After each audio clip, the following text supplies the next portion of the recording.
आगामी विधानसभा चुनावों में लगता है कि कांग्रेस सचिन पायलट के हाथों ही हार का सामना करने वाली है, क्योंकि पायलट बार बार अपनी ही पार्टी के खिलाफ बयान देकर विपक्ष को जीतने का मौका दे रहे हैं। हाल ही में अपनी ही सरकार के खिलाफ अनशन करने वाले पूर्व उप मुख्यमंत्री सचिन पायलट ने एक बार फिर से कांग्रेस के प्रदेश प्रभारी और अशोक गहलोत खेमे के नेताओं को चेता दिया है।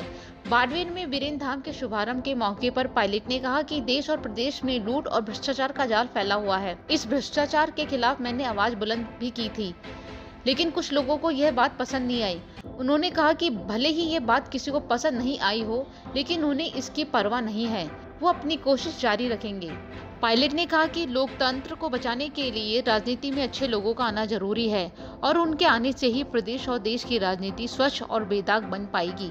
सचिन पायलट ने कहा कि लोकतंत्र की कुर्सी पर अगर किसान का बेटा बैठेगा तो निश्चित तौर पर जो विरोधाभास की स्थिति पैदा हो रही है उसे दूर किया जा सकता है। इस दौरान सचिन पायलट ने पेपर लीक का मुद्दा भी उठाया।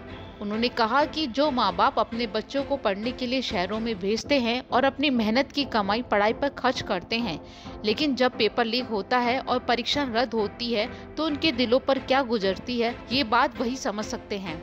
इसके साथ ही पायलट ने सरकार की उदासीनता को निशाना बनाते हुए कहा कि ऐसा इसलिए हो रहा है क्योंकि जो लोग जिम्मेदार पदों पर बैठे हैं उनके दिलों में दर्द नहीं होता है। पायलट ने सवाल उठाया कि पेपर लीक मामले पर कार्रवाई होने में इतना समय क्यों लग रहा है, क्यों पीड़ित बेरोजगारों को न्याय दिलाने में सरकार को इतनी पीड़ा हो रही है। इसके साथ ही पायलट ने कहा कि इस तरह की व्यवस्थाओं को बदलने के लिए हम सबको एक होकर लड़ना पड़ेगा। पायलट द्वारा इस तरह के बयान सामने आने के बाद उन्होंने अशोक गहलोत के खिलाफ किए गए अनशन के मामले को एक बार फिर से हवा दे दी है। अब देखना होगा कि आने वाले दिनों में पायलट अपनी ही पार्टी के खिलाफ क्या क्या कदम उठाते हैं। लोकवार्ता न्यूज़, जयपुर।